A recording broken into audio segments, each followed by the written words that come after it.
Hello and welcome to Rotten Reviews, and welcome back to my Hidden Treasure Picks, a special video series all through the month of October as I shine a light on, not necessarily my top picks of any particular category, but more the picks I think deserve to be talked about more than they are. The lost gems, the unseen jewels, the buried treasure. Today's video centers around good, bad movies. This is honestly a bit of a difficult one to select from. After all, what makes a bad movie good? What makes a good, bad movie bad? What makes a good, bad movie mediocre? The films on this list all share two elements in common. They have all the objective hallmarks of a terrible movie: lighting, camera work, writing, concepts, effects, etc. And they all prove to be massively entertaining in spite of, or sometimes because of, those elements. So let's dig deep and find out what good, bad movie hidden treasures I'd like more people to bite the bullet on. 2015, Helen Keller vs. Night Wolves. There's stupid movies out there that scrape the bottom of the barrel. And then there's Helen Keller vs. Night Wolves, a movie so stupid that it crashes right through that barrel's bottom and shows us a whole new sublevel we never thought possible.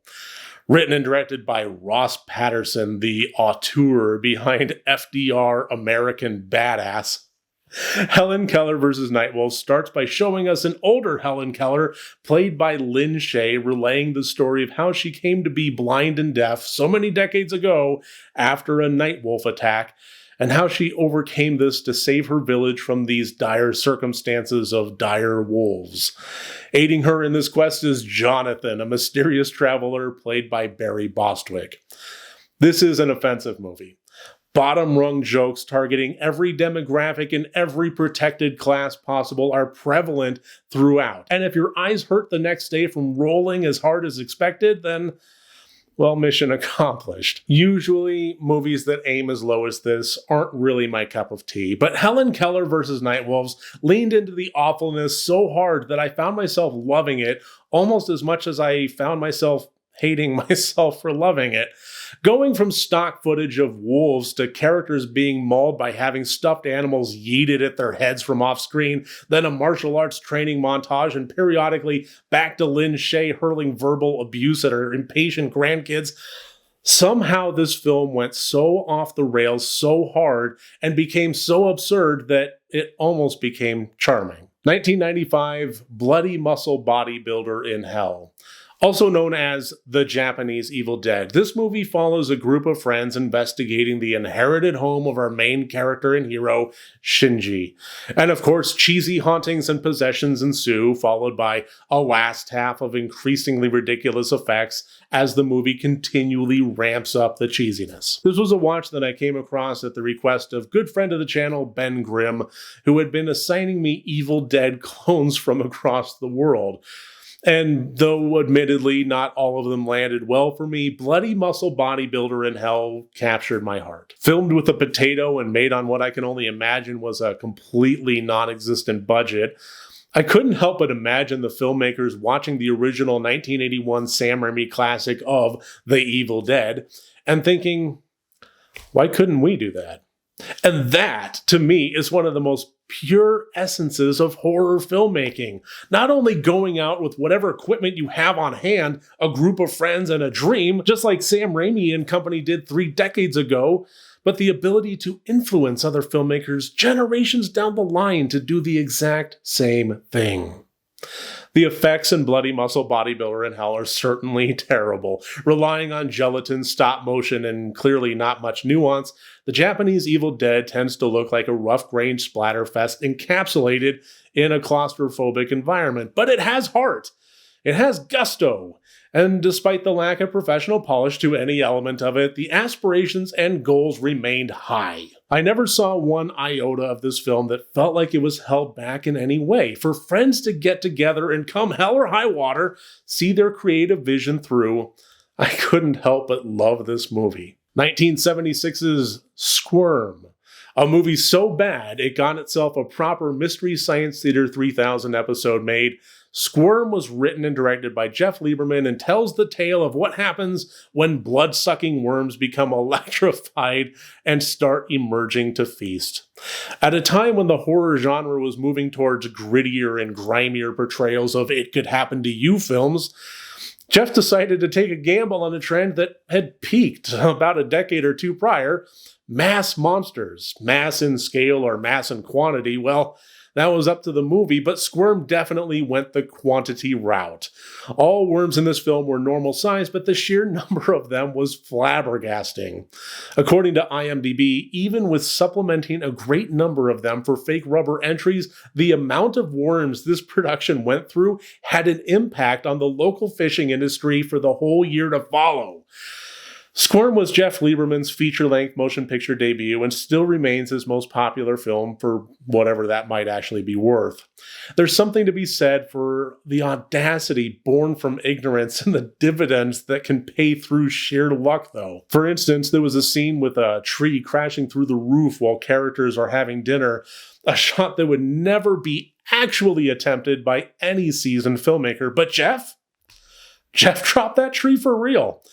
Fortunately, through either careful planning, blocking, and choreography, or perhaps just dumb luck, the shot went off without a hitch and nobody was hurt. There's a great deal to groan about with Squirm, but for every one of those elements, there's also something to praise. The dialogue is atrocious, but at the same time, endlessly quotable.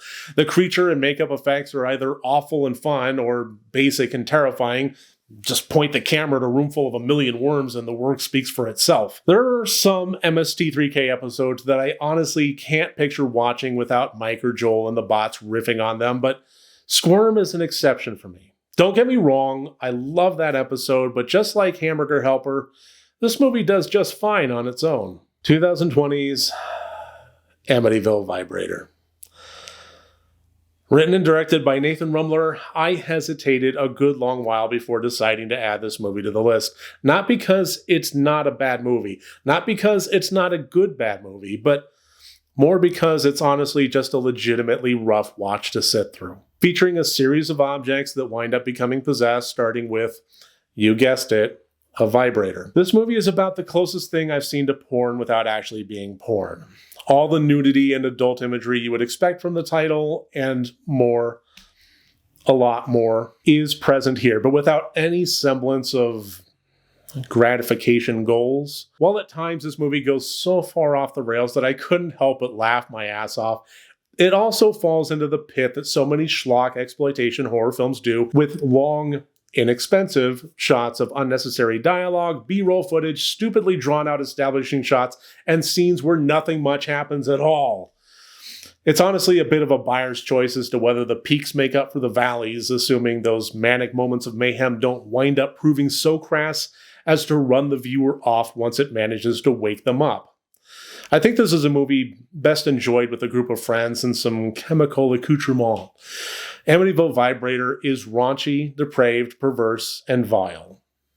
I recommend. 2017's Creature Cabin or Tarnation. Another entry in the Ben Grimm Assigns Me International Evil Dead knockoffs. This one comes to us from Australia, and its ties to the Evil Dead are mostly just a few loose references and some clear targets of inspiration. Creature Cabin goes above and beyond just an attempt at a remake, though, with ridiculous situations, over-the-top silly gore, and a biting sense of obscene humor that I couldn't help but appreciate. I mean, say what you will about Ash Williams, but I'm pretty sure he never went up against a red-eyed demonic unicorn after a display of martial arts against cultist henchmen. That is the kind of craziness that Creature Cabin has to offer, and I am here for it. Unfortunately, with only 368 ratings on IMDb and only 221 views on Letterboxd, nobody else seems to be, and I'd like to correct that right now.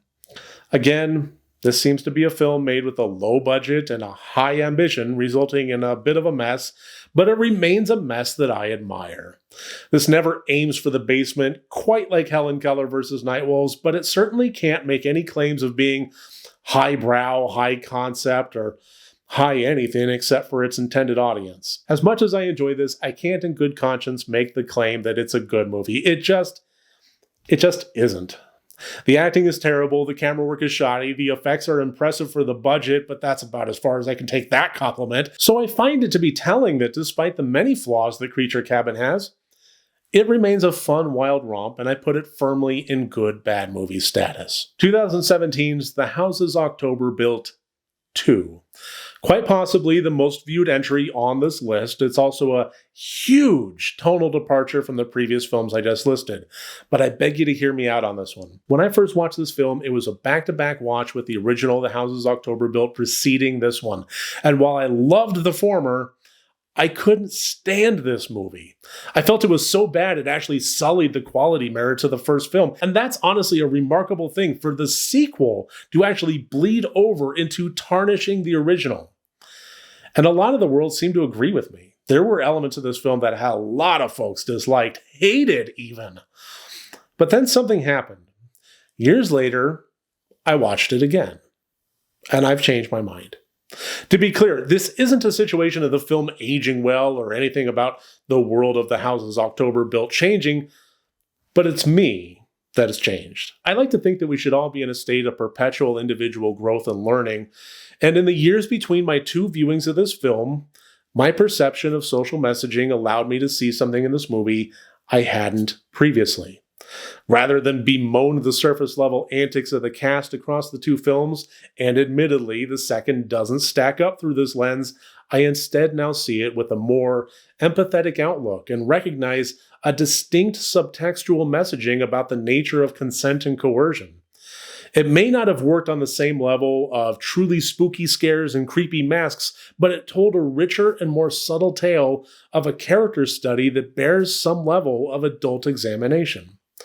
Like I said, this is a departure in tone, whereas a lot of the previously listed movies double down and sometimes triple down on their lowbrow humor and burst through the invisible wall of ridiculousness to emerge fun and triumphant on the other side. The Houses October Built 2 is a film that I maintain now is good. But I didn't always feel that way. And I think I now run quite contrary to the rest of the world who may not see it as I do, and still rail on it for the faults of the admittedly weak surface-level story it offered. If you've seen this film and you hated it, I think it's perhaps time to give it another watch. There's something under the surface of this found footage horror movie that I think is worth discovering. So that's my list of hidden gem, good bad movies that I think are worth giving a shot. Mostly. Thank you so much for joining me here. I would love to hear your list. Do you have any good, bad movies that stand out to you? Things that are perhaps a little bit less known than the standard Birdemic and Troll 2 entries? I would love for you to go ahead and leave your comments below. I would absolutely adore assembling a list of what you consider to be good, bad movies. Thank you so much again for watching this video. I look forward to seeing you next time as I continue this Hidden Treasures adventure throughout October. Remember, next time you want to watch a horror movie, first make sure that it's good and rotted.